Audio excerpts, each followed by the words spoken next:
हनुमान जी इस सिद्धांत को जानते हैं कि भगवान श्री राम नित्य स्वामी हैं। बहुत बढ़िया। भगवान श्री राम नित्य स्वामी हैं और जीव भगवान का नित्य दास है। वो स्वीकार करे या न करे, जीव मात्र भगवान का दास है और भगवान जीव मात्र के स्वामी है। इसी को हमारे गौड़ीय आचार्यों ने कहा, जीव का स्वरूप क्या है? बोले जीव कृष्ण का नित्य दास है। नित्य दास है भगवान का जीव, नित्य दास है। इसलिए ये संबंध वो भूला हुआ है और इस भूले हुए संबंध का ज्ञान कराना, इस भूले हुए संबंध के ज्ञान कराने का ही नाम दीक्षा है। भूले हुए संबंध के ज्ञान कराने का नाम दीक्षा है। इसलिए स्वरूप विज्ञान दीक्षा है। क्या है? स्वरूप विज्ञान दीक्षा है। दीक्षा शब्द का अर्थ क्या है?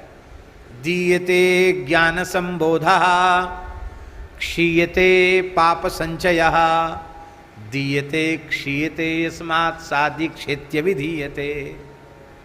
गुरु जी के द्वारा जीव को उसके वास्तविक स्वरूप का ज्ञान कराया जाए और वास्तविक स्वरूप के ज्ञान से क्षीयते पाप संचयः, संपूर्ण पाप राशि क्षीण हो जाए, उस पवित्र संस्कार को दीक्षा कहते हैं। दीयते ज्ञान संबोधक क्षीयते पाप संचयः, दीयते क्षीयते यस्मात् सादीक्षेत्य विधीयते।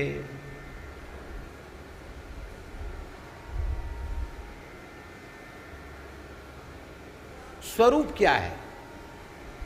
स्वरूप विज्ञान दीक्षा है। और स्वरूप क्या है?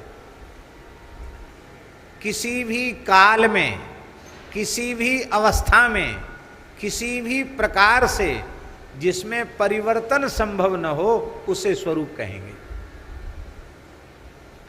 अब देखो, शरीर संसार ये दो चीजें निरंतर परिवर्तित होने वाली हैं।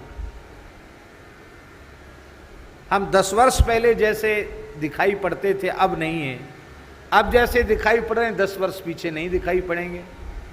ये तो स्थूल बात हुई। बारीक बात ये है, एक क्षण पहले जैसे थे दूसरे क्षण में वैसे नहीं।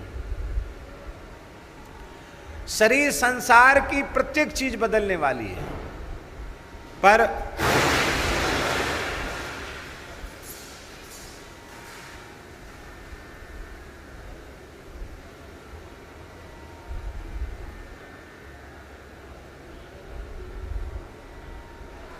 अरे क्या हो गया भैया?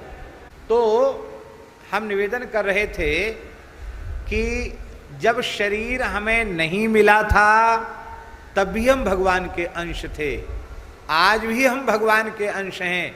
और जब ये शरीर अपनी अवधि पूर्ण करके चिता में चला जाएगा, उसके बाद भी हम भगवान के ही रहेंगे। राम जी के थे, राम जी के हैं, राम जी के ही रहेंगे। ये संबंध हमारा भगवान से नित्य है। शरीर संसार का संबंध अनित्य है और जीवात्मा परमात्मा का संबंध नित्य है। ममई वांसो जीवलोके जीवभूत सनातनः मनःष्ठानीन्द्रियाणि प्रकृतिस्थानी कर्षति। गीता जी में भगवान का नित्य संबंध हमारा भगवान के साथ है, नित्य संबंध। उस नित्य संबंध की स्मृति